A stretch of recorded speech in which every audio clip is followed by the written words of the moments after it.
Okay, I'm going to go over the plan. It's kind of hard because of the fluorescent lighting, but unfortunately that's all I have in my office.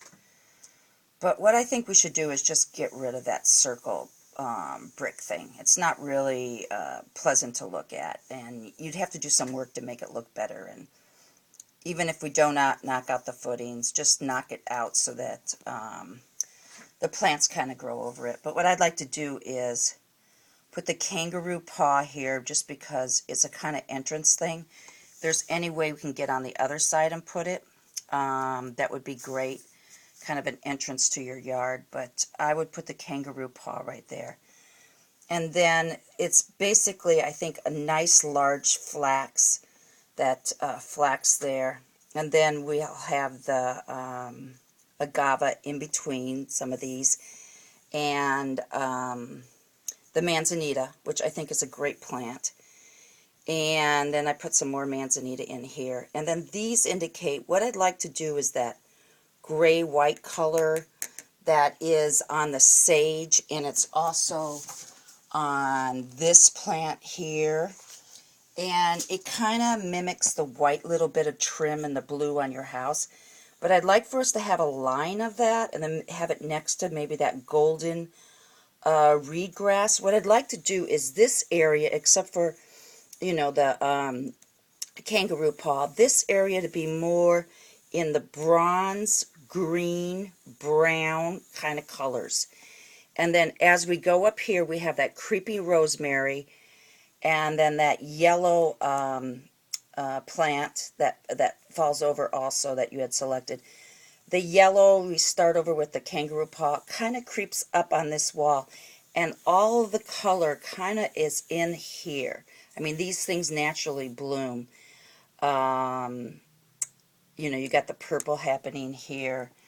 I'm not sure about the butterfly bush, if we have room, but, you know, anyways, that goes right there.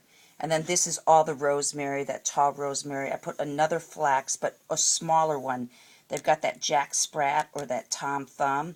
And it could even be in that beautiful kind of orangier color. And then you have the rosemary here. And then all this little white indicates those little clumps of that color that we kind of just pull little touches of it throughout. Along the house, I would put those poppies. I love those poppies, and they would just look beautiful. The only problem is they're in the spring. They're 3 feet tall. They'd look excellent against the blue house. So that in between I'd have the tufts of that blue, and then maybe a yellow flower. But I think it's kind of hard to see. But this is what I would do, is I'd have a rolling gate that's blue, that matches the house. It's kind of board and batty. And it slides here, and this part of the gate is permanent, giving you about a 3-foot 6-inch wide opening. I would extend the brick right here and put another rose in. Just knock the brick in here down a little bit so that the chips cover and you don't see.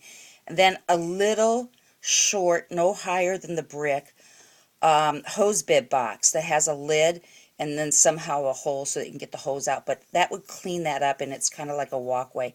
Then I would do this concrete in this stripping kind of pattern that we had talked to, because these lines this way will make this yard look whiter. And here I've got a bench and a bench. And then here is a focal point. And what I did is, this is the original brick right there, and then you got the original brick underneath, and then the original brick right here. But at these points I turned and made it bigger. You know, these little alcoves to give you more room in here, and also to imitate the symmetry of the house, which is very, very mid-century. And then so along here I put a kangaroo, that tiger's tail. Then it would be creepy with the orange and a little bit of the rosemary against the wall. And so this would just be spectacular in color. And then you have a pot here with a kangaroo tail probably on it. Or you go get that wine barrel and put it here. But we set it on something like a block or a concrete block. And then just put a little bit of gravel in between here. And then underneath the bench we can run a little bit of rope lighting.